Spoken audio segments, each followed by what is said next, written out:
Vinod sir, मैं आपसे शुरुआत करूंगा। 40 दिन इस युद्ध को हो गए हैं, लेकिन अब जो तस्वीरें आई हैं वो परेशान करने वाली, क्योंकि अब तक ये माना जा रहा था कि युद्ध फौजों में लड़ा जा रहा है, लेकिन अब नरसंहार देखने को मिल रहा है। क्या ये बढ़ते दिनों की त्रासदी है या इसकी वजह कुछ और है?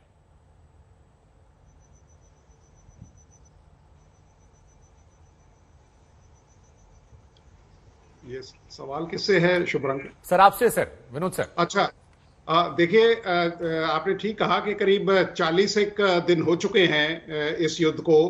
24 फरवरी को ये शुरू हुआ था और जिस तरह की नाकामी रशियन आर्मी को देखने को मिली है, क्योंकि जिस तरह की न्यूमेरिकल स्ट्रेंथ उनकी थी, जिस तरह का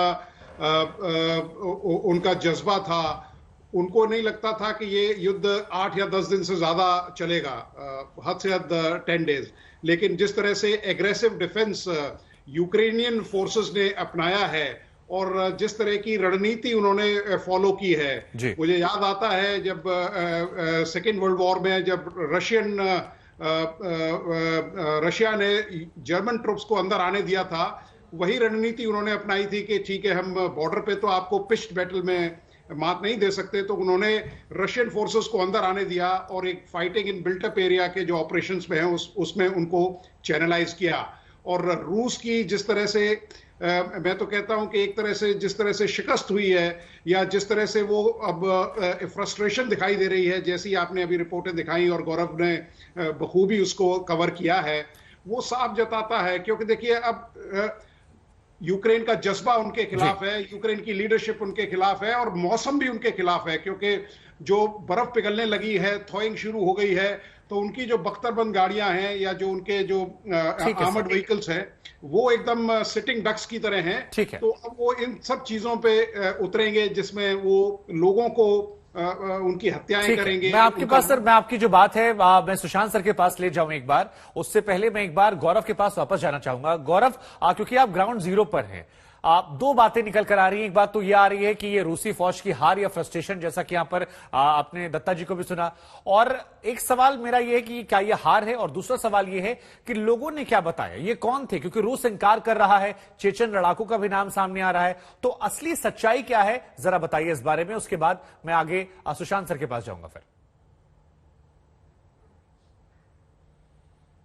देखिए, जब हम वहां पहुंचे और मेरी वहां कई लोगों से बात हुई, तो उन्होंने कहा कि भारी बमबारी दोनों तरफ से हुई थी। करीब 36 दिन इस पूरे इलाके में, या यहां 3 से 4 हफ्ते या पूरा महीना कहें तो उससे ज्यादा रूस की सेना का एक तरह से बूचा में वर्चस्व था और इरपिन पर लड़ाइयां चल रही थी, क्योंकि ये बिल्कुल कीव के मुहाने पर है। तो बमबारी, गोलाबारी हर तरफ से हुई है। लेकिन ये जो आरोप है, ये यूक्रेन का बहुत स्पेसिफिक है। यूक्रेन का आरोप यह है कि जाने से पहले, इस क्षेत्र को छोड़ने से पहले, रूस की सेना ने बंदी बनाकर महिलाओं के साथ अत्याचार किया, और ऐसी कई तस्वीरें यहां की सरकार ने साझा की हैं कि महिलाओं को निर्वस्त्र करके उनके हाथ पीछे बांधकर यातना देकर उनको मौत के घाट उतारा गया था। और ऐसे ही पुरुषों के साथ, और ऐसी कई तस्वीरें यहां के विदेश मंत्री ने और यहां के राष्ट्रपति ने साझा की हैं, यह कहते हुए कि यह वॉर क्राइम्स है और वॉर क्राइम्स की कंप्लेंट होनी चाहिए। जिन लोगों से हमारी बात हुई, उन सब ने कहा कि किस तरह से भारी बमबारी में वो लोग बंकरों में छिपे रहे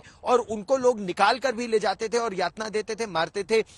लेकिन जिस तरह से रूस का नाम सरकार ले रही है, जिन लोगों से मेरी बात हुई, उन्होंने संभवतः डर के मारे या किसी और वजह से, या फिर भाषा की वजह से, उन्होंने अपने शब्दों को बहुत ही सहेज कर या बहुत ही नरमी से ये कहा। सरकार बहुत तेज अंदाज में कह रही है कि यातना देकर रूस की सेना ने ऐसा किया। हम आज भी लोगों से बात कर रहे हैं बूचा के इलाकों में और ये जानने का प्रयास कर रहे हैं। जैसे एक नर्स थी गलीना, उनसे हमने बात की, वो अंग्रेजी भी बोलती थी। उन्होंने कहा भारी शेलिंग में बहुत से लोग मारे गए, लेकिन जो तस्वीरें सामने आई हैं वो ये आई है कि लोगों के हाथ पीछे बांधे हुए और उनको क्लोज रेंज पर, पॉइंट ब्लैंक रेंज पर उनको गोली मारी गई है। तो ये इसीलिए फोरेंसिक की टीम भी वहां पर है, इन्वेस्टिगेटर्स भी वहां पर है, और यूरोपियन यूनियन की टीम को बुला रहे हैं यहाँ के राष्ट्रपति कि इसकी एक निष्पक्ष जांच हो और दोषों के खिलाफ सख्त कार्रवाई हो।